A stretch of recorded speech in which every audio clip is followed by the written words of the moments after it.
Vamos à série Igreja nas Casas, quarto episódio. Primeiro episódio eu preguei, segundo o Benhur, terceiro a Aline, e o quarto eu vou encerrar agora com a Igreja nas Casas. E eu não vou deixar esse desespero só para mim, porque eu tenho me desesperado com algo. Minha alma tem andado aflita com isso, sou sincero com vocês, com a maneira como as pessoas estão conduzindo as suas casas, com a maneira com que as pessoas estão lidando com ter igreja em casa, ou não ter igreja em casa, ou não ser igreja em casa. Isso está me deixando desesperado. Por quê? Porque os dias estão cada vez mais maus. O inimigo está cada vez mais astuto, cada vez ele acha uma estratégia maior ou melhor para atacar as nossas casas. E se nós, igreja, não estivermos atentos, as nossas casas vão ser invadidas por Satanás. Nesse mês que passou, eu visitei 4 células e, consequentemente, conversei com muitas pessoas nessas 4 células. E percebi nessa visita às células que no decorrer dos dias, as pessoas cada vez mais estão envolvidas em suas rotinas. E como dizia a Aline, e que pregação, irmãos! Ou como dizia o pastor Eric lá, que palavra! Eu particularmente nunca tinha tomado tanto pau, a sensação que ela tinha dobrado uma toalha, molhado a toalha num balde, e sem dar um grito ela vinha, pim, e tu sentia aquela pancada aí, né? Aí de repente ela vinha com outra palavra, e não deu um grito, baixinha, pequenininha, magrinha. E como dizia nessa nobre pregação da Aline, Jesus está ficando esquecido nos templos e a gente está seguindo o nosso caminho. Quando ela fez menção a essa palavra, irmãos, eu fiquei assim, caramba, eu nunca tinha olhado por essa ótica, porque a gente sempre dá uma romantizada nas coisas, né? E Jesus tinha ficado ali no templo celebrando, contemplando toda a beleza, aprendendo, falando, porque ele era o mais sábio entre os sábios. Mas os pais tinham continuado, cara. Os pais tinham continuado. E ele tinha ficado para trás. E aí quando ela começou a falar sobre aquilo, cara, eu comecei a pensar sobre isso. Será que nós não andamos correndo atrás das nossas próprias pautas e prioridades? E Jesus realmente não tem ficado esquecido nos templos? Caramba, eu comecei a pensar sobre isso e vou te fazer um alerta, porque eu confesso que estou desesperado com isso. Toda vez que eu vou a uma casa, ou que eu converso com alguém, inevitavelmente, presta atenção em mim aqui, inevitavelmente, eu ouço a rotina da casa. Eu ouço como as pessoas vivem, eu ouço o que elas falam. E ouçam, irmãos, eu ouço os filhos das pessoas. E ao ouvir os filhos das pessoas, se faz interpretação rápida de como é a rotina da casa. Eu comecei a prestar atenção nisso e comecei a conversar com muitas pessoas, e comecei a pensar nessa situação de Jesus no templo. Como seria eu sair da minha casa com a minha família em direção ao que Deus tem planejado para nós, e me esquecer de Jesus no templo? Ou esquecer meu filho lá, deixar ele para trás? Como seria? Como seria você saindo e esquecendo o autor e consumador da nossa fé e caminhando em direção das nossas próprias prioridades? Quando ela fez isso, quando ela falou isso, ligou um alerta, e eu lembrei imediatamente de uma palavra que está em Mateus 6,33, não é o texto base, então não te preocupe em abrir. Mateus 6,33, a Bíblia diz: buscai, pois, em primeiro lugar o seu reino e a sua justiça, e todas as coisas vos serão acrescentadas. Infelizmente hoje, a gente não está fazendo isso. Eu sou pastor de uma geração diferente. Então agora, por exemplo, aqui, eu já fiz um mapeamento de quem está e de quem não está. A minha mentezinha já fotografou os 3 cenários, e nesses 3 cenários eu já sei quem veio e quem não veio. E aí na semana, a fotografia já foi feita aqui, aqui e lá, e na semana eu começo a chamar alguns irmãos. E aí, fulano, não apareceu? E aí, Beltrano, tá tudo bem contigo? E aí eu começo a ouvir as respostas, irmãos. Não, tá tudo bem, não estava legal, não estava me sentindo bem. Não, tá tudo bem, eu tive que ir numa corrida, futebol, um beach tênis. Tá tudo bem, eu tive que sair com a família. E durante a semana, irmãos, o inimigo pega todas as possibilidades que há. O inimigo começa a pegar todas as possibilidades que existem para usar isso contra ti. E caminhando, andando, irmãos, por essas casas, então, e conversando com os filhos das pessoas, eu comecei a discernir coisas. Aquela família que tem ensino. Eu comecei a discernir a família que tem controle, que o pai e a mãe estão ativos dentro de casa, que eles não são passageiros da agonia. Eu comecei a conversar com pessoas e comecei a perceber pessoas ainda mais aflitas do que antes. Pessoas ansiosas, pessoas depressivas, pessoas que não mudam nunca, que estão sempre com as mesmas coisas. Isso é a coisa mais enlouquecedora para um pastor. Porque a gente vai numa célula agora, por exemplo, eu liderei a célula 22 o ano passado. Esse ano eu voltei para a supervisão como pastor que sou, e a minha previsão de retornar nessa célula 22 é para o final do ano. No máximo no segundo semestre, no mínimo no começo do meio para o segundo semestre. Aí eu começo a olhar para isso, e aí eu vou chegar lá de repente, e meu irmão, não posso chegar lá com eles piorando, eu tenho que chegar lá com eles melhorando. E eu comecei a perceber que tu vai em umas casas e de casa em casa, e as pessoas se queixam sempre das mesmas coisas. Deixa eu te dizer uma coisa, irmão, e essa é daquelas coisas que eu vou dizer, que a retaliação é certa que vem depois, e o pastor não é um cara legal, eu não me torno um cara legal.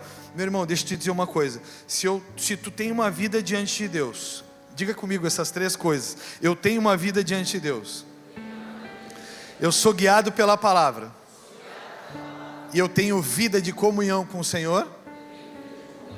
Se daqui a um ano eu estiver como a mesma pessoa, agora eu falo sozinho, eu estou em pecado. É pecado, tem pecado. Pastor, eu estou lutando pela mesma coisa, pastor, tem pecado, tem brecha, o diabo está entrando aí. Então eu comecei a passear pelas casas, e vou continuar isso, com exceção dessa terça, porque eu vou comer churrasco. Nós temos 3 quadras de areia disponíveis no Militão para nós: futevôlei, beach tênis e vôlei vai estar disponível, e a quadra de society para o futebol. Eu queria muito que vocês prestassem atenção.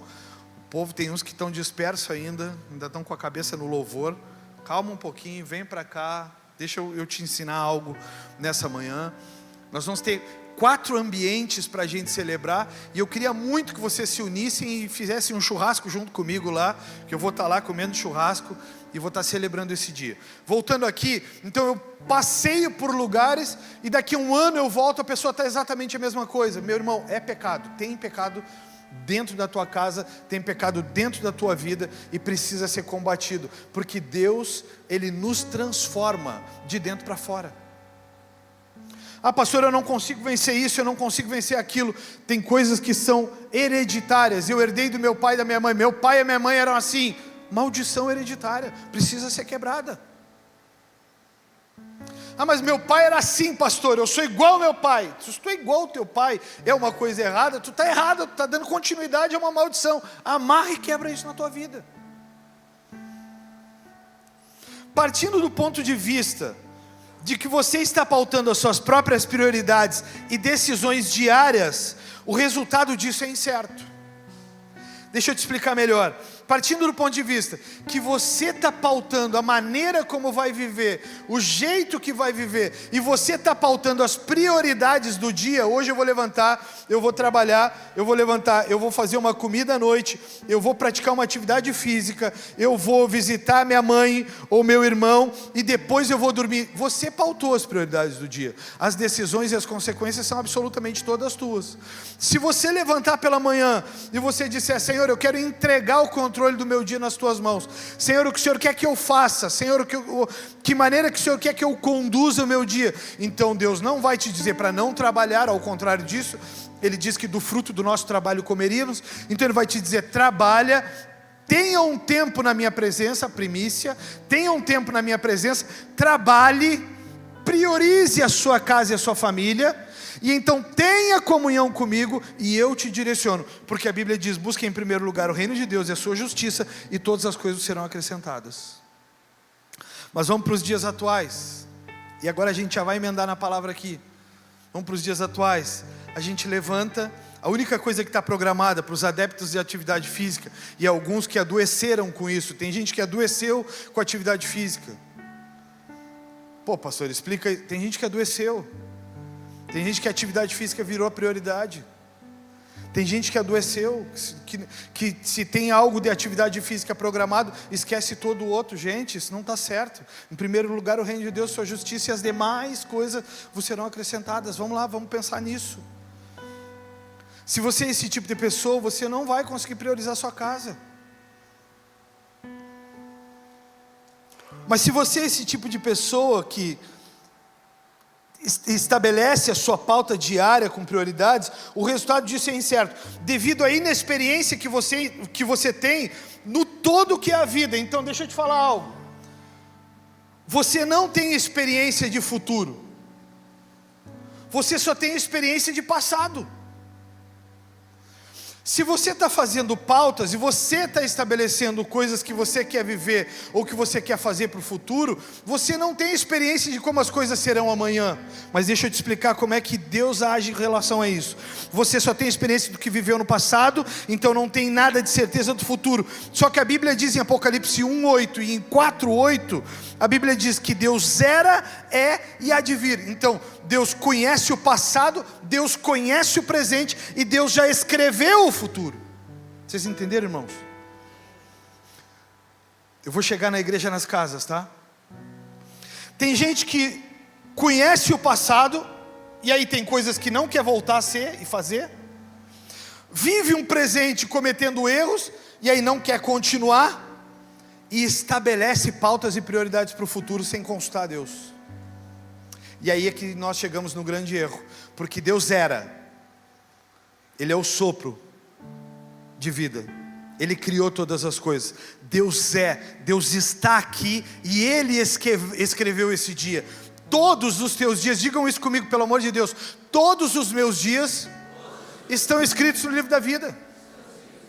Então Deus era, Ele é, Ele já escreveu o dia de hoje. Eu é que preciso discernir o desejo dEle para hoje.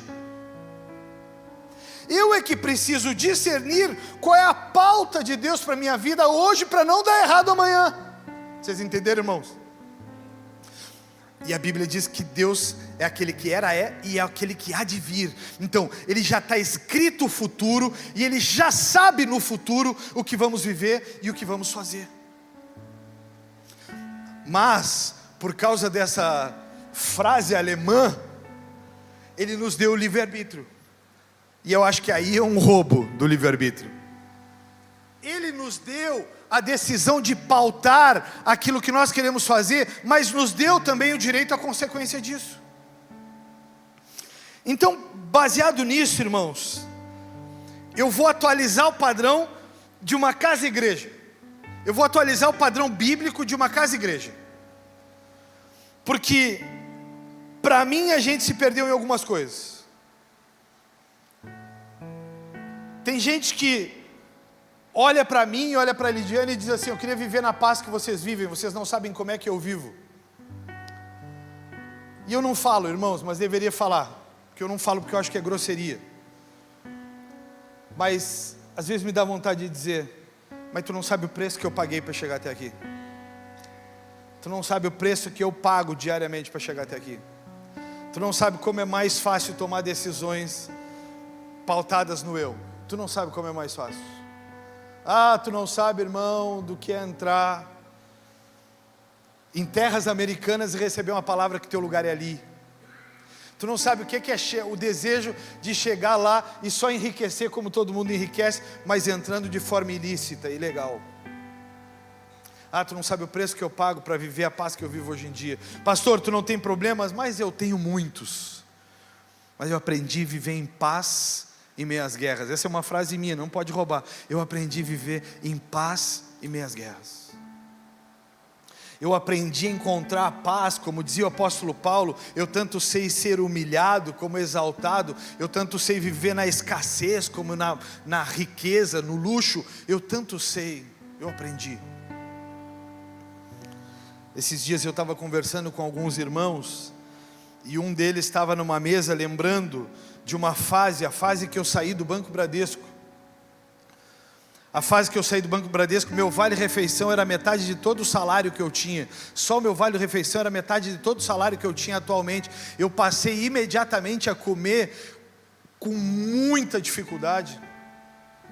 Eu passei imediatamente a cortar muitas dificuldades. E tinha um irmão que aparecia quase toda semana lá em casa, irmãos. É uma coisa como o diabo se levanta. Ele ia comer comigo toda semana, um dia da semana. Provou da escassez. Eu aprendi a viver em paz tendo muito, eu aprendi a viver em paz tendo pouco. A palavra de Deus, e aí sim eu quero que você abra a sua Bíblia em Mateus capítulo 7, 24. E isso é uma palavra que eu vou dar sequência ao que foi falado pelo Ben-Hur na Igreja das Casas. O modelo de uma casa saudável nasce de uma casa firmada sobre a rocha. Então nós não podemos quebrar esse padrão que o Ben-Hur estabeleceu aqui, porque é um padrão divino. Não há igreja que seja uma casa firmada nos padrões e nos conceitos criados por mim. O que é uma casa criada na rocha, pastor? É o padrão e o conceito criado por Deus. O que é o padrão criado por mim, pastor? Eu determino o que acontece nessa casa. Eu determino como vai ser essa casa. Eu determino como serão os meus dias. Na minha casa, irmãos, nós não determinamos o que serão os nossos dias. Na minha casa, deixa eu te dizer para não parecer hipocrisia, na minha casa nós temos uma palavra, nós estamos diariamente pagando preço por causa dessa palavra. Na minha casa, irmãos, nós temos estabelecido o que Deus quer para nós, e nós estamos diariamente pagando preço por essa palavra que nós temos. Com isso, eu tive que sustentar essa palavra, abandonando a minha carreira profissional. Com isso eu tive que sustentar essa palavra, limitando algumas coisas. Esses dias a pastora teve um pensamento que eu julguei diabólico. Mas era um pensamento voltado para fazer o que é certo. O pensamento dela era bom, a atitude dela era maravilhosa. Estabeleceu-se por uma entrevista, por uma segunda entrevista com um advogado nos Estados Unidos, que para nós termos o visto americano de trabalho, porque ninguém pode ir para lá viver pelo ar ou pela luz, estabeleceu-se que nós tínhamos que dar uma entrada de $10.000. Se você quer me abençoar, recebo agora. Para eu começar essa conversa, de começar uma igreja nos Estados Unidos, para começar o papo, eu tenho que começar o papo dando $10.000 para o advogado entrar com o processo. Começar a conversa. Não tem ninguém voluntário a dar $10.000 aí para mim agora? Seguimos então em oração. Ela teve uma ideia genial que eu julguei diabólica. Ela me disse: amor, eu pensei em trabalhar 40 horas ou dobrar a carga de trabalho que ela tem, para pegar todo esse dinheiro e pagar um financiamento para dar entrada nos documentos. Eu disse: não, nós temos uma palavra. E você vai repetir essa frase comigo: cada casa uma igreja, cada família um sacerdote. Cada casa uma igreja, cada família um sacerdote. No cada casa uma igreja, eu disse para ela: nós não podemos quebrar essa frase, de quebrar nossa casa família, igreja, e nos preocuparmos só em trabalhar. E cada casa precisa ter um sacerdote. Então o sacerdote precisa dizer para ela: demore o tempo que demorar, custe o que custar, nós vamos nos amparar por essa palavra. Repare que ela não estava dizendo que era para mim trabalhar dobrado. ela estava dizendo que ela trabalharia dobrado. Repare que ela não estava dizendo que eu estou fazendo menos, ela estava dizendo que ela quer fazer mais. Mas para que eu tenha uma família ordenada e que essa família possa se transformar uma igreja, eu não posso permitir que o diabo entre e bagunce tudo isso, não dando tempo para mim com ela, não dando espaço para nós termos tempo de comunhão, não dando espaço para ter tempo de fazer o que tem que ser feito. Cada caso uma igreja. Então Mateus 7:24 eu te convido a ler comigo. Quem ouve minhas palavras e as pratica, repita comigo isso por favor, eu sei que isso é chato, mas é a forma que tem de tu gravar no teu cérebro essa informação. Repete comigo, todo mundo aí, que eu vou ficar enchendo o saco enquanto todo mundo não fizer. Quem ouve as minhas palavras e as pratica é tão sábio como a pessoa que constrói a sua casa sobre uma rocha firme, ou sobre um alicerce firme. Quando vierem as chuvas e as inundações e os ventos castigarem a casa, ela não cairá, pois foi construída sobre rocha firme. Mas quem ouve meu ensino, e bota a mão no ombro de quem está do teu lado aí, por favor, e permanece com essa mão aí, que ele vai sentir o peso da palavra agora. Bota aí, bota a mão. Mas quem ouve o meu ensino e não o pratica, é tão tolo como a pessoa que constrói a sua casa sobre a areia.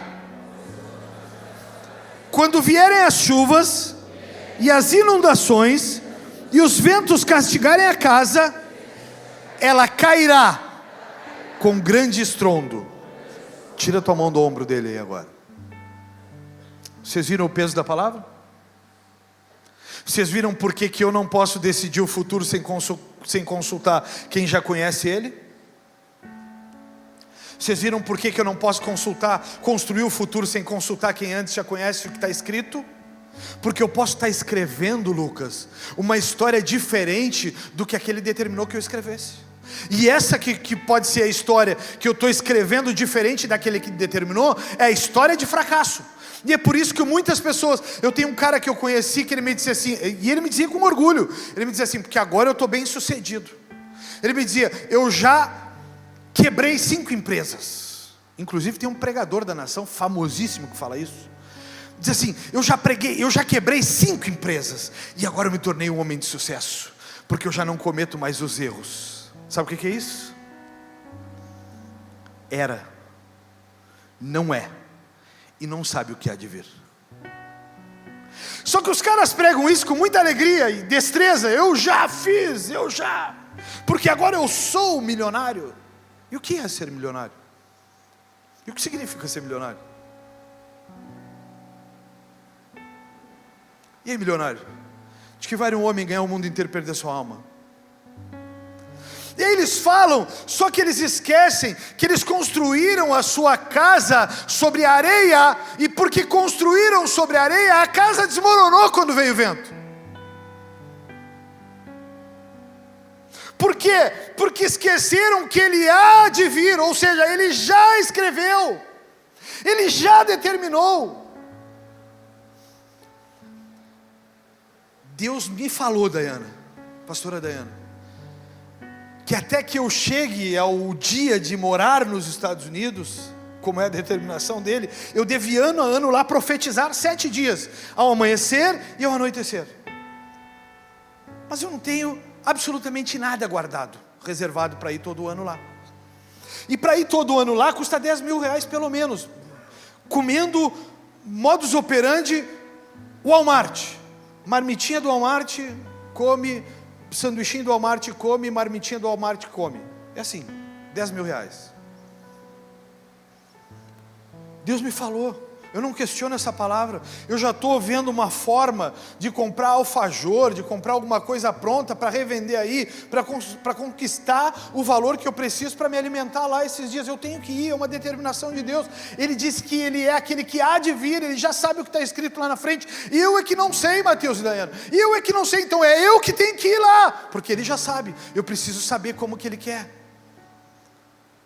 Eu preciso saber como que é, eu preciso conhecer a cultura, eu preciso conhecer o povo, eu preciso saber como eles vivem, eu preciso saber como é que o evangelho entra no ouvido deles, eu preciso saber qual é a idolatria, eu preciso saber como é que eles são diante de Deus, eu preciso saber como é que as ruas acontecem, como é que é as pessoas à noite, como é que elas se relacionam entre elas. É eu que preciso saber. Eu tenho uma palavra.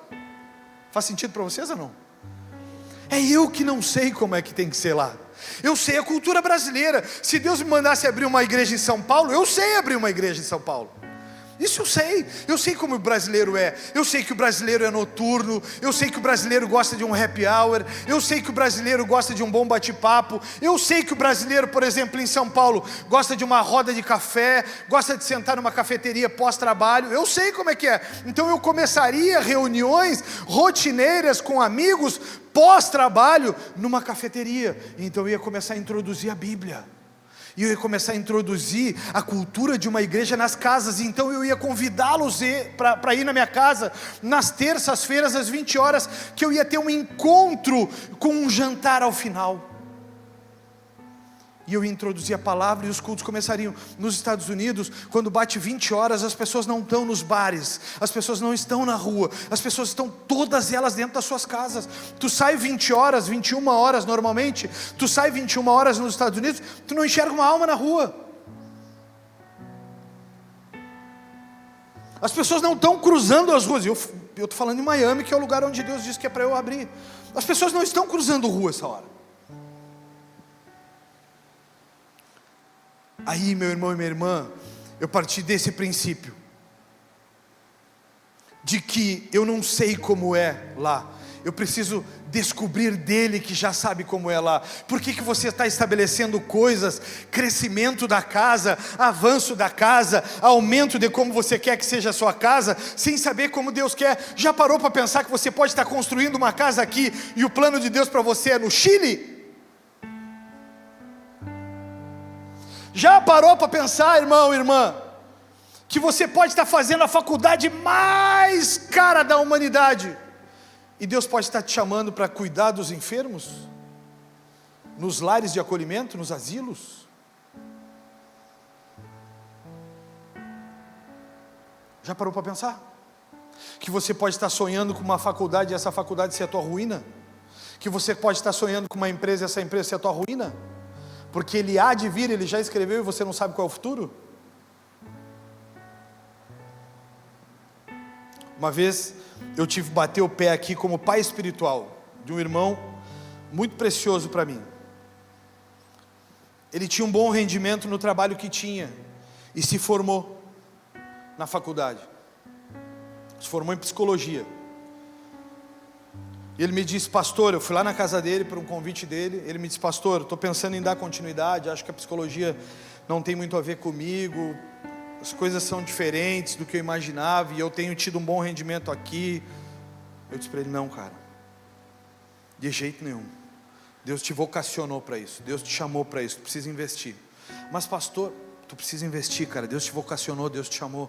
Hoje ele vive da psicologia em 100% da sua renda. 100% da renda é psicologia. E nunca, eu o conheci antes, e nunca teve um rendimento financeiro parecido com o que tem agora. Parecido com o que tem agora.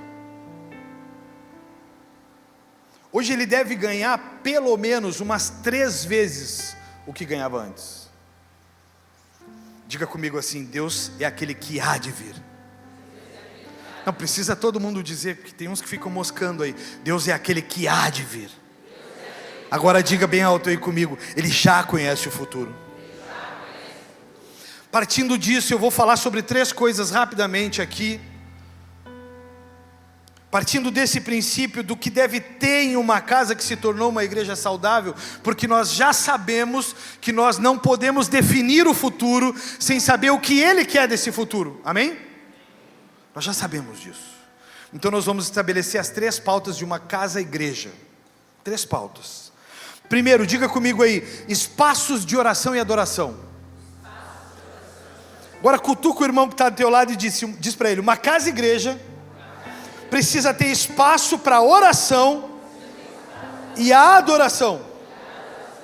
Diga para ele assim: uma casa-igreja precisa ter espaço para formação de pessoas. E uma casa-igreja precisa ter espaço para comunhão com Deus. Vocês captaram isso? Oração e adoração, formação e comunhão com Deus. Eu vou começar pela última. Modelos de uma casa saudável.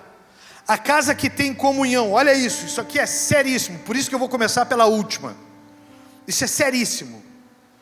Uma casa saudável tem respeito e honra a todas as pessoas que vivem na casa, para que essas pessoas possam aprender a viver em comunhão. Vocês captaram a frase aí? Então nós vamos ao primeiro ponto. Como podemos tornar as nossas casas igrejas sem antes dar a honra devida aos membros dessa casa? Uma vez que nossa casa se torna uma igreja, o modelo de hospitalidade, carinho e respeito deve ser o mesmo modelo aplicado na igreja, second house. Se você trata as pessoas com amor e zelo na igreja second house, você deve fazer o mesmo na sua casa. Se você serve a Deus em sua igreja, por exemplo, como obreiro, e aqui tem 110 obreiros, se você serve a Deus como obreiro na sua igreja, você deve servir a Deus, as pessoas, na sua casa. Porque é uma hipocrisia servir a Deus aqui na igreja e não servir a Deus as pessoas na sua casa. E aí nós vamos começar a bater num ponto aqui meio pesado. O marido deve honrar a esposa e a esposa deve honrar o marido. E aí eu quero te dizer um negócio. Ó, disse uma irmã, disse: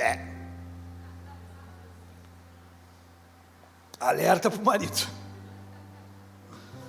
1 Pedro 3,7. Da mesma forma, vocês maridos, honrem sua esposa. Sejam compreensivos no convívio com ela, pois ainda que seja mais frágil que vocês, ela é igualmente participante da dádiva de nova vida concedida por Deus. Tratem-na de maneira correta, para que nada atrapalhe suas orações. Isso é vice-versa, tá, irmãos? Não vou bater num versículo para as mulheres, é vice-versa. Se tu não honra teu marido, olha o que diz no final: para que não atrapalhe as suas orações. A desonra ao marido ou à esposa atrapalha a oração. Tu vai estar rasgando, chorando: Deus, tu não me ouve. E Deus está dizendo lá: honra teu marido, é só o que precisa, já está liberado. Aí Deus está dizendo: Deus, eu tenho precisado tanto ouvir tua voz. E Deus está lá gritando: honra tua esposa, é só o que falta, eu tenho tudo liberado.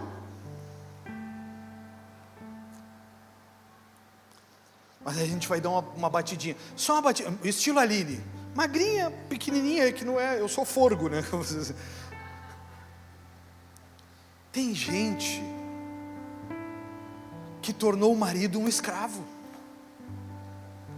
Tem mulher que tornou o marido um escravo. E tem marido que tornou a mulher uma escrava. Fulano, pega para mim. Ciclano, tu não fez aquela coisa. Beltrano, e aquela conta?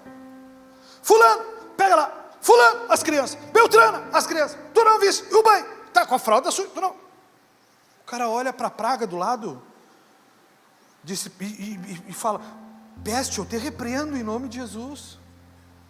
Espírito do maligno, sai agora. Eu me casei com uma mulher de Deus. Eu não me casei com a esposa do Hitler, ditadora. Aí chega de noite, eu vou falar porque eu sou homem, não sou mulher, não posso falar como mulher. Aí chega de noite, ela passou o dia inteiro atazanando. Pega lá, faz aquilo. Cortaram a luz. Esqueci. Aí chega de noite, ela disse assim, vou falar os termos que a minha fala, tá? Porque eu também nunca fui casado com outra mulher. Graças a Deus, e nunca jamais serei também. E ela diz assim, dá um bracinho para deitar no braço. Eu tenho vontade de dizer para ela, não, te dou uma mãozinha. A minha é uma bênção, gente. Se tem uma coisa que eu não posso falar é da minha mulher. Minha mulher, ela é uma bênção. Eu fui presenteado. Véia, tá? Véia, novinha, não era essa bênção aí, não. Gente, tem... É uma casa-igreja, né? Ela disse que melhorou. É uma casa-igreja. Gente, tem marido causando o estresse da esposa. Tem esposa causando o estresse do marido. O cara chega em casa cansado, fadigado, enlouquecido com as traições que acontecem no trabalho, chateado com tudo que está acontecendo, porque ele queria dar um carro maravilhoso para a viagem, ele quer programar a viagem dos sonhos, mas chega no final do dia, ele se sente incompetente, porque ele não conseguiu proporcionar essas coisas, então ele só precisa chegar em casa e ter paz, e a mulher começa a gritar, incomodar, encher o saco. Tu viu? O fulano, a Beltrano, o ciclano. Ah, inferno, sai fulano, Beltrano, ciclano da minha casa, não quero que ninguém entre hoje, quero ficar sozinho contigo. A minha trabalha numa escola com crianças com necessidades especiais. E como vocês bem sabem, eu pago um preço altíssimo para ser pastor da igreja e preciso amanhã, segunda-feira, às 8 horas da manhã, estar sentado na minha micromesa. Minha mesa tem 1 metro de largura e 50 centímetros. É uma micromesa, sentado na minha micromesa às 8 horas da manhã, lendo, estudando, programando as coisas, até às 11. Às 11 eu paro tudo para fazer comida, para meio-dia elas chegarem, está tudo pronto, a cama arrumada.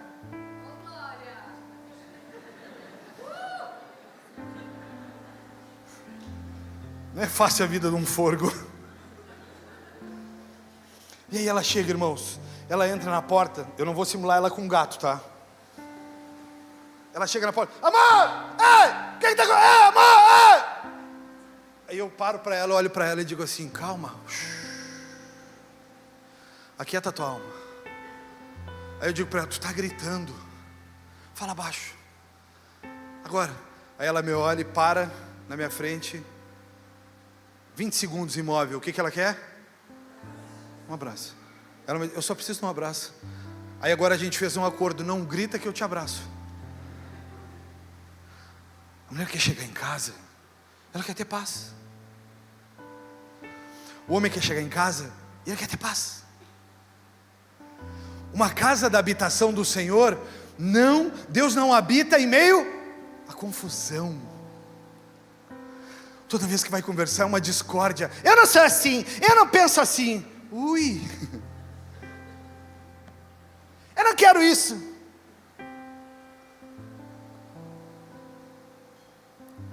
Hitler, o que tu quer? Eu vou dar uma dica para as mulheres. Dou ou não dou? Não querem que eu dê, eu não dou. Eu sigo. Se pedir para eu dar, eu dou. Mulheres querem? Então diz, dá uma dica, pastor. Quando ele não for um homem de Deus na tua vida, não te conduzir com sabedoria e dedicação, fecha a porteira, bota o cadeado.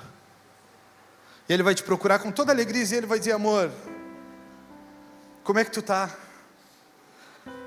Vem deitar. Não, vou ler, vou orar. Aí ele vai dizer, amor, vamos tomar banho? Não, eu já tomei. Aí ele vai dizer, o que está acontecendo contigo? Nada. Não é assim que ele responde? Nada, está tudo bem. Mas tu não vê que tu está me negando o básico? É bíblico a mulher suprir o seu marido? É. Mas tu está impedindo as minhas orações. 1 Pedro 3,7. Faça isso, irmã. Sabedoria diz que a gente precisa conversar. Então tu vai sentar com ele. Amor, lembra da porteira do pastor? Eu perdi a chave do cadeado. Se eu bater ele, não abre mais. Sabedoria para lidar. O marido e a esposa, eles querem chegar em casa e encontrar a Deus na sua casa. O marido e a esposa, eles querem chegar em casa e ter um encontro com Deus na sua casa. E você é ferramenta disso na sua casa.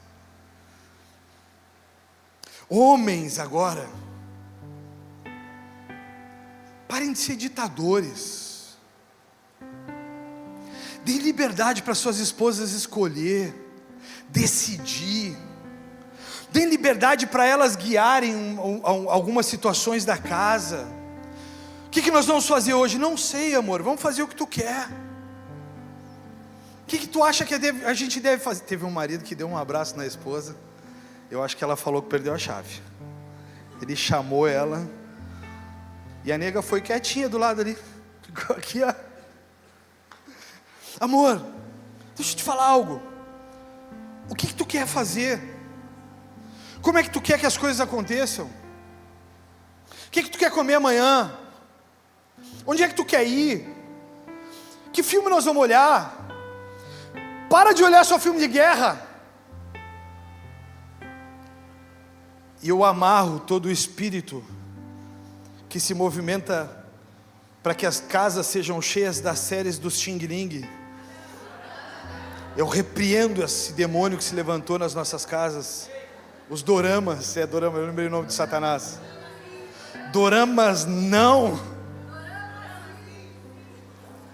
Vamos mudar de assunto, os filhos e os pais. O inimigo começou a se levantar. O filho e os pais. Essa aqui é uma promessa condicional. Diga para mim, comigo aí, promessa condicional. Ela tem uma condição. Amém? Êxodo 20:12, ela diz: honra teu pai e tua mãe. Eu gosto da versão revista atualizada, por isso eu botei aí, tá, Vitor? Depois vai voltar para a NVT. Honra teu pai e tua mãe, para que se prolonguem os dias na terra que o Senhor te deu, teu Deus te deu. Então, honra teu pai e tua mãe, para que se prolonguem os teus dias na terra que o Senhor teu Deus te dá. Te dá. Promessa condicional. Com desonra, encurtamento dos dias. Com honra, alargamento dos dias. Entenderam isso? Promessa condicional. Promessa agora, essa que eu acho que ninguém entendeu ainda na íntegra. A íntegra dessa promessa é o seguinte: todo mundo tem pai e mãe. Ninguém nasce do acaso, do abismo ou da galinha. Todo mundo tem pai e mãe. Então Deus está dizendo a toda a criatura: honra teu pai e tua mãe, para que se prolonguem os teus dias na terra. Então Ele está dizendo assim: honra máxima a primeira autoridade constituída sobre a tua vida. Antes de patrão, antes de marido, para que se prolonguem os teus dias na terra. Deus está dando o primeiro decreto. Se vocês começarem a quebrar os primeiros princípios, não vai haver continuidade nisso.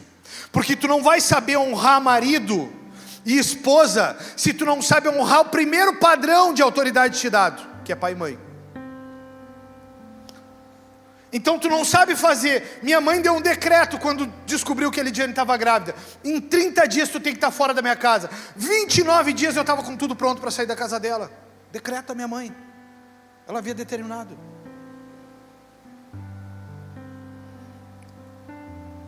Os pais e os filhos. Era o filho para os pais, Êxodo 20:12. Agora é o pai e os filhos, Efésios 6:4. Pais, digam comigo isso, por favor. Pais, mais alto. Pais, está com eco. Pais, não tratem seus filhos de modo a irritá-los. Antes eduquem-nos com a disciplina e a instrução que vem do Senhor. Para aí, a coisa mudou. Agora o respeito está dizendo, divino, que os pais precisam honrar os filhos, dando a eles educação básica. Pais, tratem os seus filhos de modo a não irritá-los. Não tratem seus filhos de modo a irritá-los. Antes, eduquem-nos. Educar os filhos é a honra, com a disciplina e a instrução que vem do Senhor. Mas tem uma terceira etapa, e agora eu te convido a abrir a tua Bíblia em Deuteronômio capítulo 6, versículo 4. Palavras que tem muita Bíblia, demoram mais um pouco, então não fique enchendo meu saco, porque demorou, faz 1h20, pastor, não me incomoda, tem Bíblia, se tem Bíblia tem conteúdo, amém? Vai pegar pastores e pregadores, vão pregar 40 minutos, mas que a Bíblia é uma passarela que eles passaram correndo, não é isso que a gente quer, amém? Deuteronômio 6, versículo 4, diz assim: ouça, ó Israel, o Senhor nosso Deus, o Senhor é único. Ame o Senhor seu Deus de todo o seu coração, de toda a sua alma e de toda a sua força, e guarde sempre no coração as palavras que hoje eu lhe dou. Presta atenção nisso.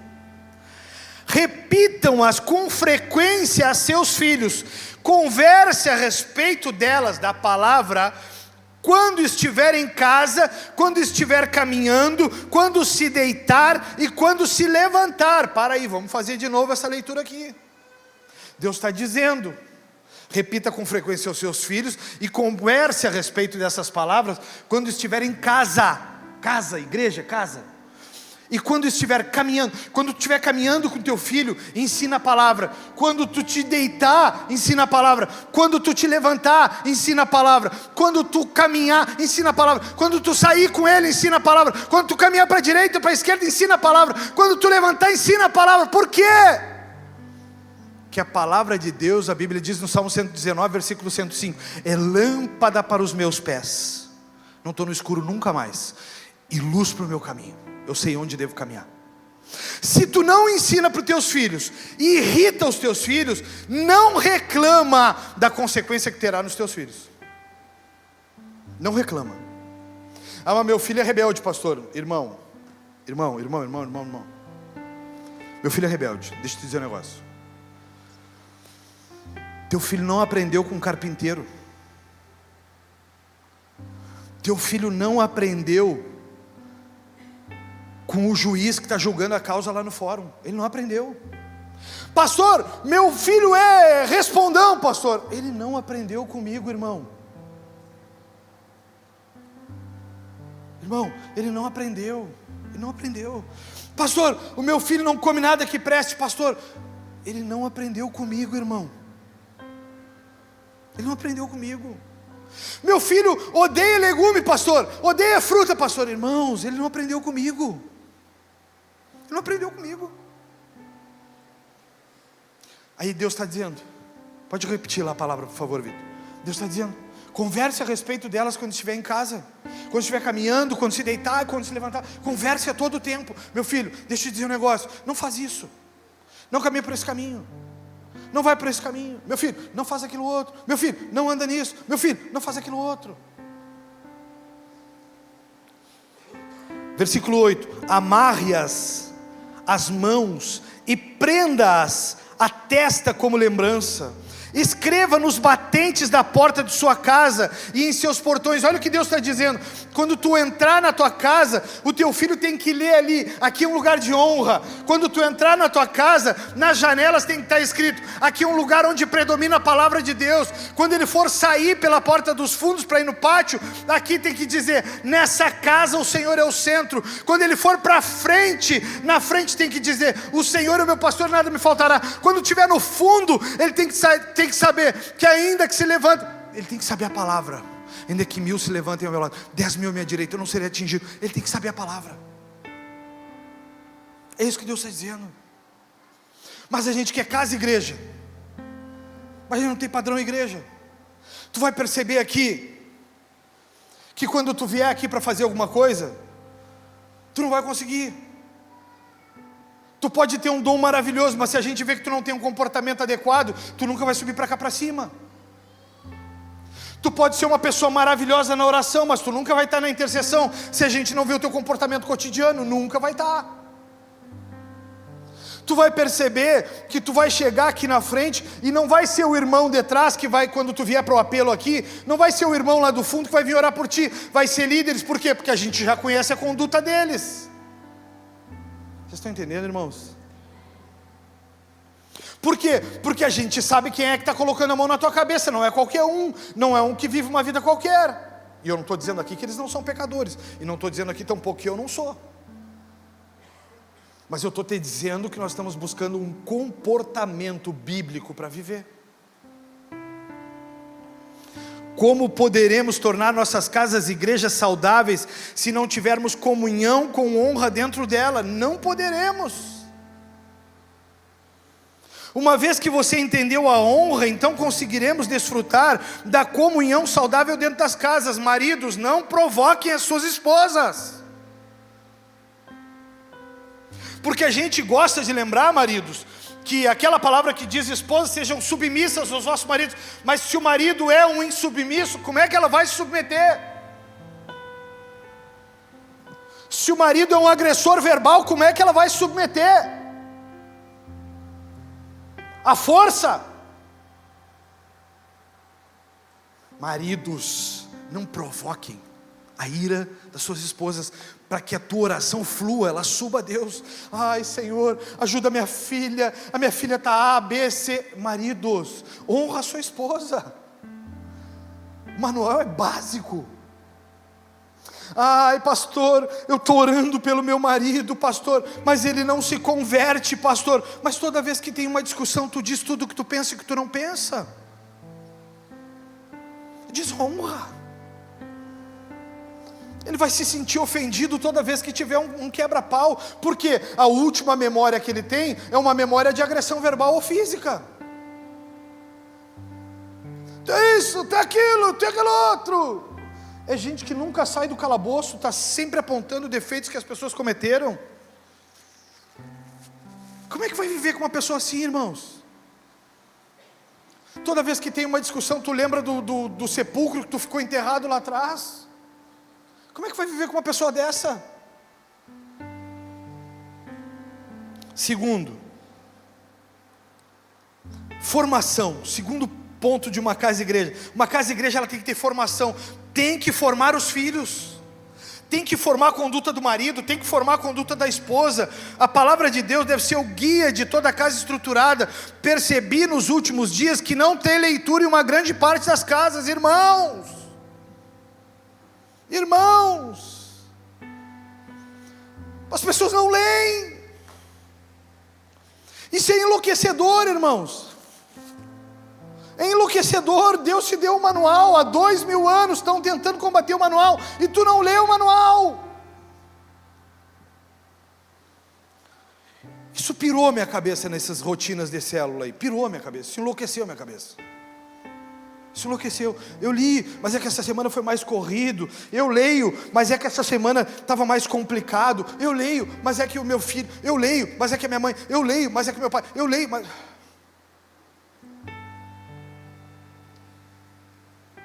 Lâmpada para os meus pés é a tua palavra, luz para o meu caminho. O crente que não lê, ele não prospera em conhecimento.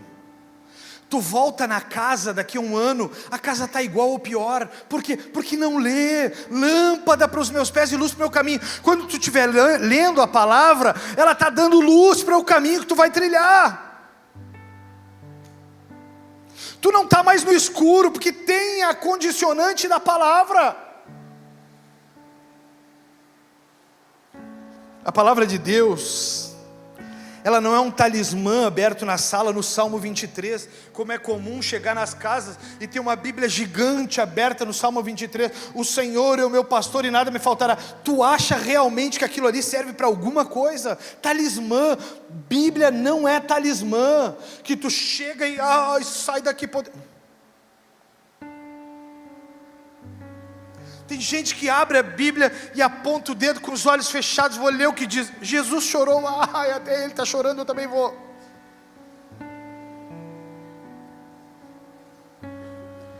Ai, hoje Deus vai falar comigo. Ai, se tu tivesse chegado a tempo, Lázaro não teria morrido. Se até ele fracassou, é por isso que eu estou fracassando. Oi, ele vai ressuscitar agora. Eu não me atrasei, eu deixei que se cumprisse. Bíblia aberta, Bíblia fechada dá nisso. Falso entendimento, falso engano. É isso, irmãos, é isso, irmãos. Eu fico muito atento ao que eu estou ouvindo das pessoas. Ah, o filho está passando por uma dificuldade na escola. Meu irmão, senta com ele, tenta entender o que ele não entendeu, tenta discernir o que ele está acontecendo, porque o que pode estar acontecendo é uma perseguição espiritual. Então tu tem que te levantar como atalaia para o teu filho, e guardar o teu filho em oração, e guardar o teu filho em instrução. Mas o que acontece? Nós não temos tempo em família. A nossa casa não é uma igreja. A palavra de Deus, ela é o guia dos sábios e o manual das pessoas de sucesso. Não há uma pessoa sábia que não se guie pela palavra. Não há. Os sábios se renderam à palavra ultimamente. Não há sábio que não se renda à palavra, porque nenhum homem é ignorante ao ponto de pensar que pode ignorar a Deus e que vai dar tudo certo. Ao contrário disso, 2 Timóteo 3,16, a Bíblia diz: toda a escritura é inspirada por Deus, é útil para nos ensinar o que é verdadeiro, porque aqui tem uma falsa verdade. Tem gente que diz que a Bíblia é falha porque ela foi escrita por homem, mas Timóteo está dizendo que toda a escritura é inspirada por Deus. Ela é útil para nos ensinar o que é verdadeiro e para nos fazer perceber o que está em ordem em nossa vida. Ela nos corrige quando erramos e nos ensina a fazer o que é certo. Deus a usa para preparar e capacitar o seu povo para toda boa obra. Bíblia. Mas é que eu tenho dificuldade de ler, pastor. Todo mundo precisou ler para aprender a ler e escrever. Então, se tu tem uma dificuldade, tu sabe o caminho para mudar a dificuldade. Quando tu começou a estudar, tu não estudava à noite porque te dava sono, porque tu era criança. Não, tu fazia isso pela tarde ou pela manhã. Ou seja, horários em que teu cérebro estava em pleno funcionamento. Tem gente que está deixando para a última hora, não tem mais o que fazer e abre. Jesus chorou. Não vai conseguir. Ah, mas é que eu não entendo, pastor. Eu não entendo. Anota as tuas dúvidas, irmão. Leia e anota as tuas dúvidas. Tem um negocinho hoje em dia chamado IA. É bem simples. Vai ali, tu baixa um aplicativo que nem o Facebook tu baixa. É a mesma coisa, baixa o Facebook. Para de olhar essa imundícia e bota na IA ali: não entendi, versículo 20, capítulo 23, versículo 1. O Senhor é o meu pastor e nada me faltará. O que ele queria dizer? Ah, entendi. É literal? Não. Pode ter erro? Pode. Mas tu já não está mais na ignorância. Tu já tem uma boa saída. Mas o que está acontecendo? Eu não entendo. Deixa para lá. Aí vai olhar televisão, YouTube, série, dorama, filme. E aí está ficando na ignorância. A igreja da tua casa não está crescendo. Uma casa-igreja não prospera sem a luz da palavra de Deus. Salmo 119, versículos 103, 104, 105. Como são doces as tuas palavras, são mais doces do que o mel. Tuas ordens me dão discernimento, por isso odeio todo caminho falso. Tua palavra é lâmpada para os meus pés e luz para o meu caminho. Prometi uma vez e volto a prometer: obedecerei aos teus justos estatutos. Palavra. Tem gente que fica chateada quando eu prego algumas coisas aqui. Deixa eu te dizer, eu tenho uma obrigação aqui, irmão e irmã. Eu tenho uma obrigação de pregar a palavra. E quando eu prego a palavra, ela pode agredir os teus ouvidos. Quando eu prego a palavra, Laírton acaba de me mandar uma palavra que Deus deu a eles aqui na intercessão. Laírton, pode me reenviar ela aí? Não sei onde é que está. Me reenvia a palavra, perdi ele de vista. Está por aí, está aqui. Está me reenviando? Cadê esse? Ah, está ali, cabeça baixa ali. Aqui, a palavra que ele me reenviou. Aí ele me deu um oi e apareceu. João 6,60. Ao ouvirem isso, muitos dos seus discípulos disseram: é dura essa palavra, quem pode suportá-la? Sabendo no íntimo que seus discípulos estavam se queixando do que tinham ouvido, Jesus lhes disse: isso é motivo de tropeço para vocês? Que acontecerá se vocês virem o Filho do Homem subir para onde estava antes? O Espírito da vida, a carne não produz nada que se aproveite. As palavras que eu disse são Espírito e vida. Contudo, há alguns de vocês que não creem, pois Jesus sabia desde o princípio quais deles não criam e quem iria traí-lo. Versículo 65, ele acrescentou: é por isso que eu disse a vocês, que ninguém pode vir a mim, a não ser que isso lhe seja dado pelo Pai. Daquela hora em diante, muitos dos seus discípulos voltaram atrás e deixaram de segui-lo. Caramba, dura palavra. Os meus ouvidos não conseguem ouvir. O problema não sou eu, o problema é tu, o problema é os teus ouvidos. Uma casa igreja, ela não se sustenta por conceitos meus, ela não se sustenta por situações minhas, por decisões minhas. Não se sustenta, irmãos. Uma casa igreja, ela precisa ter formação dos filhos. Uma casa igreja precisa ter formação de conteúdo, de palavra. Tem gente que não lê um livro. Gente do céu, todo mundo aqui passou por uma escola e tinha que entender para que serve esses malditos desses verbos, para que serve a raiz quadrada. Quando é na tua vida que tu vai fazer uma conta, vendi por 10, comprei por 5, quanto é que tu vai precisar saber o que é raiz quadrada, essa desgraça desse colégio? Nunca! Para que tu vai para a escola para saber o que é o pretérito imperfeito? Eu acho que eu não sei até hoje ainda direito o que é. Para quê? Porque eles estão te ensinando um conceito. E nesse conceito, tu tem que ter um conhecimento amplo. Então tu sabe o que é raiz quadrada, porque a raiz quadrada te faz pensar mais amplo. Tu sabe o que é conjugação verbal, porque ele te faz pensar de forma ampla. Tu aprendeu isso na escola. Agora tu quer chegar aqui e tu quer ter todas as colheitas que eu já tive em 30 anos de evangelho. Tu quer chegar no meu lugar e tu quer dizer, sem ler a palavra, sem pegar um manual, sem saber a raiz quadrada. O cateto da hipotenusa. Fui longe, agora fui longe, eu sei, reconheço. Quem souber o que é cateto da hipotenusa, eu dou um livro, Diário da Jornada de Fé. Tu sabe, Vitor? Meu Jesus, tu sabe também? Meu Jeová, perdi 2 livros. R$120 o ano. Tu sabe? 180 reais o ano. Ah, pode parar. Tá boa essa palhaçada. Só o primeiro. Casas que são igrejas, elas precisam ter espaços de adoração. Você pode dizer isso comigo? Casas que são igrejas precisam ser espaços de adoração. Sabe por que eu escrevi isso aqui, Mateus? Pastor Mateus, sabe por quê?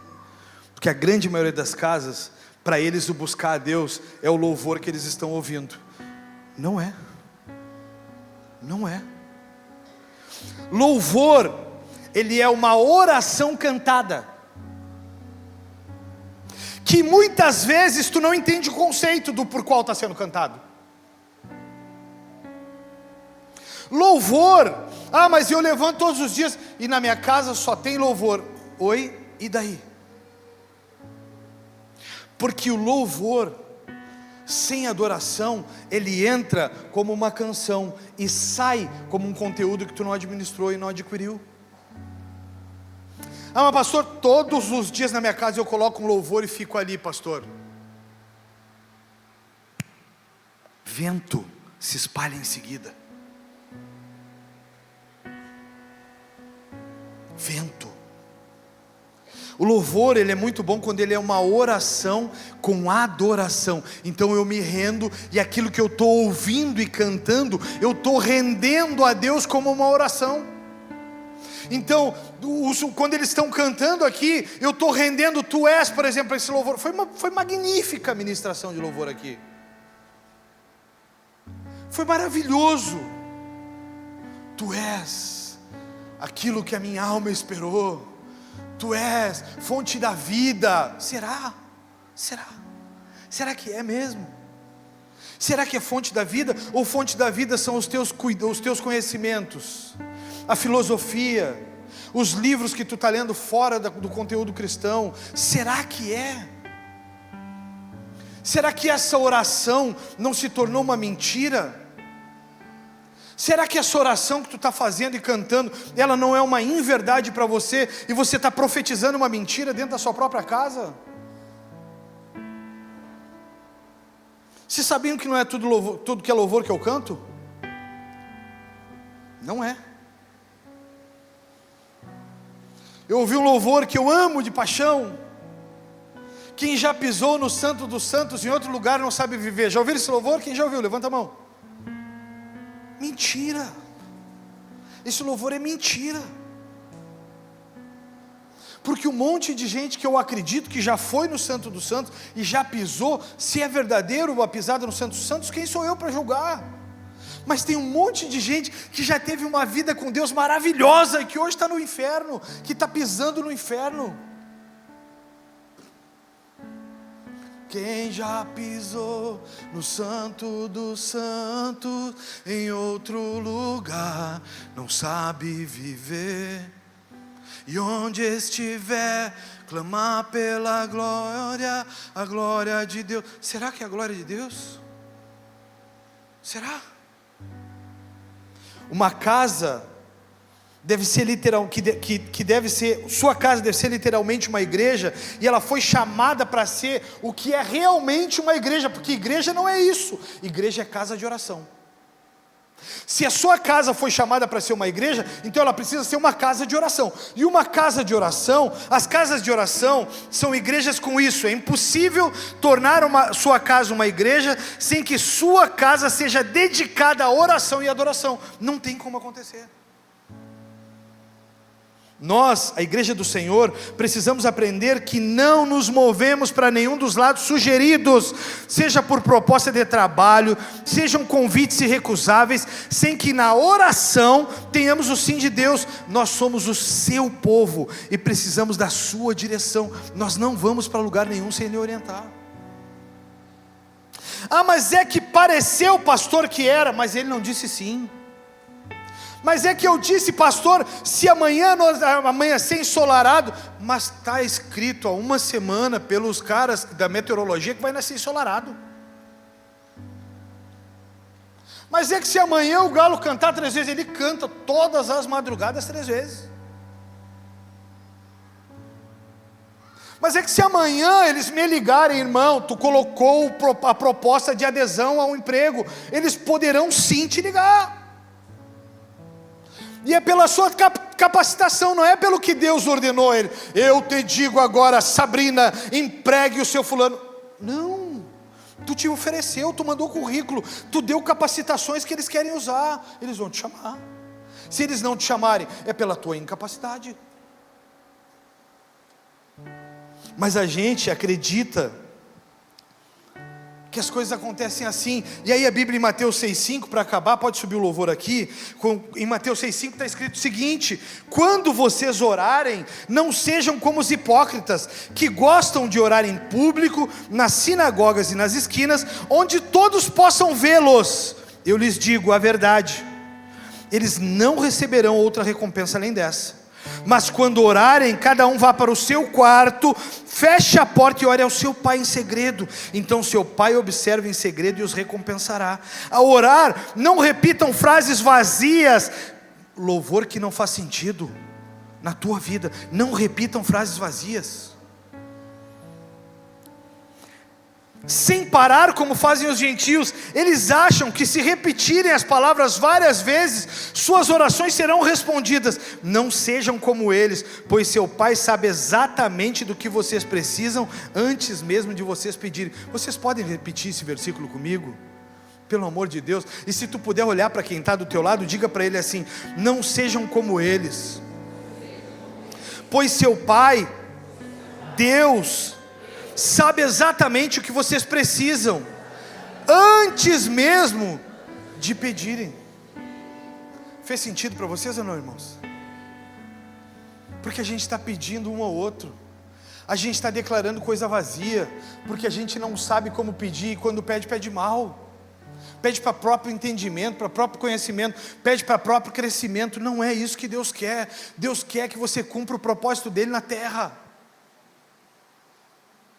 Essa palavra contém uma promessa para quem ora: se orarmos, Ele que nos ouve em secreto nos recompensará. Mas se orarmos com o coração quebrantado e contrito, rendidos ao Senhor. A tua casa e igreja, muitas vezes não estão acontecendo coisas, e tem gente achando que a casa está bem, porque está prosperando financeiramente. Não é isso. Não é isso, porque se tu não for dizimista, também a tua casa pode estar não, ela está desabrigada, vai acontecer alguma coisa. Pastor, está profetizando? Não, eu estou transliterando a Bíblia, porque a Bíblia diz que quem não dizima rouba. O que é aqui, advogada de criminalista? Quem rouba, a condenação é o quê? De 4 a 8 anos de prisão. É cadeia. Por que vocês acham que aqui quem rouba vai ser diferente? Não vai dar nada? Vai ficar tudo bem? Deus é maravilhoso. Por quê? Por que vocês acham que ao não fazê-lo vai ficar tudo bem? Por que vocês acham que sendo crente, lendo a palavra, pegando o manual, tornando as nossas casas e igrejas, nós roubarmos algo do Senhor, Ele vai deixar como tudo bem? Dura palavra essa, hein? João 6,60. A gente precisa acordar, porque é um modelo de casa que eu quero que vocês abram aí para a gente encerrar. Atos 10, versículo 1. E em 10 minutos eu ainda quero te chamar para orar aqui na frente. Tem 10 minutos para fazer tudo. Eu fiz uma pergunta para a Ia, e eu quero te dizer essa pergunta aqui. Mas antes eu quero ler a casa modelo, a casa de Cornélio, é um modelo de como devemos seguir. Diz assim, Atos 10:1, morava em Cesareia um oficial do exército romano chamado Cornélio, capitão do regimento italiano. Era um homem devoto e temente a Deus, como era também toda a sua família. Dava aos pobres esmolas generosas e sempre orava ao Senhor. Certa tarde, por volta das 3 horas, teve uma visão na qual viu um anjo de Deus vir em sua direção e dizer: Cornélio. Temeroso, Cornélio olhou fixamente para o anjo e perguntou: que é, Senhor? E o anjo respondeu: suas orações e esmolas subiram até Deus, e Ele as guarda na memória. Olha que coisa generosa e maravilhosa. Cornélio fazia generosidade, ele fazia atos de generosidade, ele ajudava as pessoas, ele orava pelas pessoas. Ele era um oficial do exército italiano, mas ele tinha generosidade na sua casa, a sua família era uma família organizada, e quando ele orava, Deus dizia, e o anjo respondeu, suas orações e esmolas subiram até Deus, e Ele as guarda na memória. Deus tem memória de um cara. Se Deus tiver memória da tua vida, tu está feito. Se Deus tiver memória dos teus feitos, tu está feito, meu irmão e minha irmã. Mas o que acontece conosco? Nossas casas são casas com potencial de se tornarem igrejas fortes, que são modelos na sociedade, mas não seremos sem aplicar esse padrão acima. Precisamos de uma vez por todas decidir como igreja a nos tornarmos casas saudáveis e a resgatar um povo que está perdido. Hoje a pastora fez uma brincadeira, mas falando sério, que raio de igreja é você que você não convida o necessitado para estar aqui? Eu vou te fazer uma pergunta rápida. Você conhece no seu trabalho, ou você que não estuda na faculdade ou na escola, alguém que está precisando muito de ajuda? Quem conhece? Levanta a mão. Levanta a mão bem alto. Quem não conhece ninguém? Levanta a mão. Quem não conhece ninguém? Está todo mundo bem na sociedade? Levanta a mão. Mas por que não levantaram a mão então? Se conhece alguém que está precisando, tem necessidade extrema, levanta a tua mão, por favor. Olha, parece que entenderam. Mas por que não convidou? Não é comigo? Tanto faz. Tem gente que é gente que tu ama e tu não convida. Tem gente que é gente que tu zela e tu não convida. Por quê? Porque não é relevante para ti. Muitas vezes tu não está fazendo o que não é relevante para ti. Tu não está nem aí, irmão, irmã. Só que muitas vezes a pessoa está do teu lado, e a tua esposa e o teu marido já parou para ouvir ela, já parou para ouvir teu filho, já parou para ouvir o que ele quer te dizer. Eu fiz uma pergunta para Ia, como disse a vocês. O que é uma casa saudável? Presta atenção aqui em mim. O que é uma casa saudável? A Ia me respondeu o seguinte: uma casa saudável é um ambiente projetado para promover o bem-estar físico. Diga comigo, bem-estar físico. Mental e emocional dos seus moradores. Isso para Ia é uma casa saudável. E ela diz assim, funcionando, achei genial isso aqui, funcionando como uma terceira pele que protege contra doenças. Então, se a tua casa tem bem-estar físico, mental e emocional dos moradores, é como uma terceira pele que protege o teu corpo. Não vai pegar doença, porque a pele que pode ter contaminação por causa dos vasos sanguíneos é essa aqui que tu está vendo. Então vem uma terceira pele, que é esse bem-estar. Aí respondendo. Agora, biblicamente, o que é uma casa saudável? Uma casa saudável é uma casa que acolhe com honra e tem comunhão saudável. Eu vivo com a minha esposa e com a minha família em comunhão saudável. Uma casa saudável, os filhos recebem formação de caráter espiritual. Uma casa saudável se move através da oração e da adoração, esse louvor. Ela não se move só por louvor, ela se move por oração e louvor. Uma casa saudável, essa casa sim, ela gera bem-estar físico, mental e emocional. Essa terceira pele está na mão do Senhor e Ele quer colocar sobre as nossas vidas. Mas como nós fizemos? Nós deixamos o Senhor de fora. A pergunta que eu quero deixar é como está a sua casa depois de ver todo esse padrão. Como está a sua vida? Como você tem lidado com a sua casa? Você tem entrado na correria do dia a dia, pensando em dinheiro, promoção, crescimento, salário? Você tem pensado no todo, ou você tem pensado só no crescimento financeiro da sua casa? Gente, a tua casa, quando tu entra dentro dela, tu tem prazer em estar nela, ou tu só tem prazer em estar no teu trabalho? A tua casa, ela é suprida por ti, ou só a tua empresa é suprida por ti? Como é a tua casa? Eu te convido a ficar em pé, para nós adorarmos aqui por um instante.